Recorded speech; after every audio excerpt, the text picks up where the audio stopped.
So we're back. What I am drinking here is just leaving in for 1 minute. Really leaving the green tea in general only from 1 to 1.5 minutes. You don't need much more. There are some tight rolled green teas like Gyokuro, for example. This tea you can leave in for 2 minutes, but in general, Japanese green tea, 1 minute is more than enough. So after 1 minute, we just pour this into the cup. And what is nice about the stem tea in general, stem teas do have a beautiful, beautiful color. And here, what you can see here as well, it is like kind of more golden. It's not a typical green or golden green color, but it is a golden color. And this is when you mix the stems in, like the minerals and the colors of the stems, the colors of the leaves, they really give this beautiful color, which is more in the golden section. There you can really enjoy this tea very much.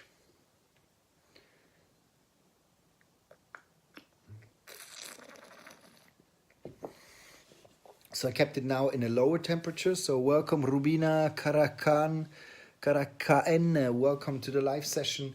So I'm drinking here a Tamaryokucha Midori, a stem tea, which is coming from Tamaryokucha farmer called Mr. Fujisako. Mr. Fujisako living in the very south of the main island in Kumamoto, which is around 1.5 hours from Fukuoka, which is a big city in the northern part of the Kyushu island.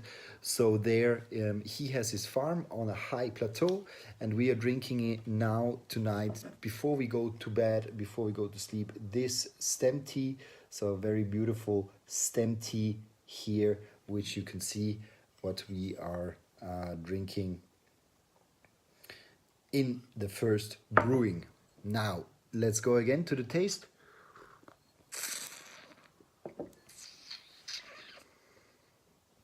What you always will have when you drink stem tea is that you always have a little bit this mineralic and kind of a little bit more acid flavor in it. This is just coming from the strong mineralization of this tea due to the fact that you have the stems in the tea.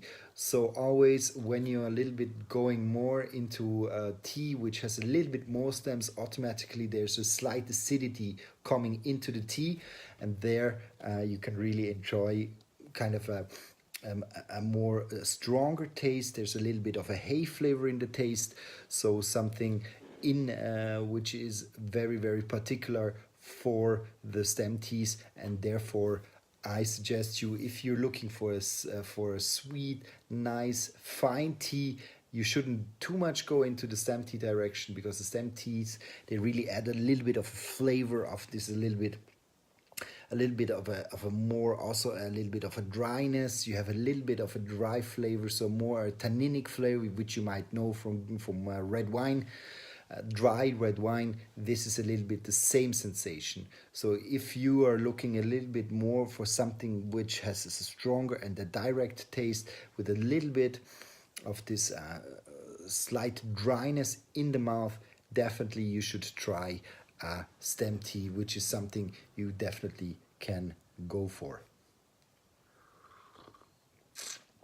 This is now the first brewing, so I really got this haze flavor at the top of the tongue, but also a lot of sweetness swinging with the tea, because this tea is finally a tea which is also very beautiful in terms of that it is a shaded tea. So it's a kind of a shaded tea like the Tamaryokucha, and then you take in, hello Belen, welcome to my small live session here. And yeah, that's actually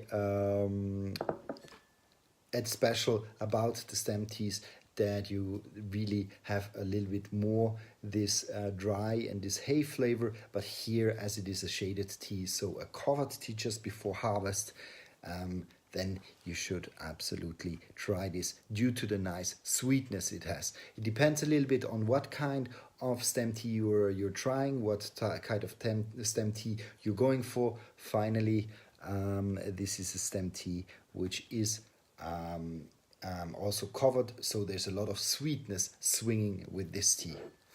So let's go for the second brewing. Nice also about stem teas is that you actually can go for several brewings, so you can go up to 6-7 brewings easily, because they have a lot of flavor due to a lot of minerals in the tea itself.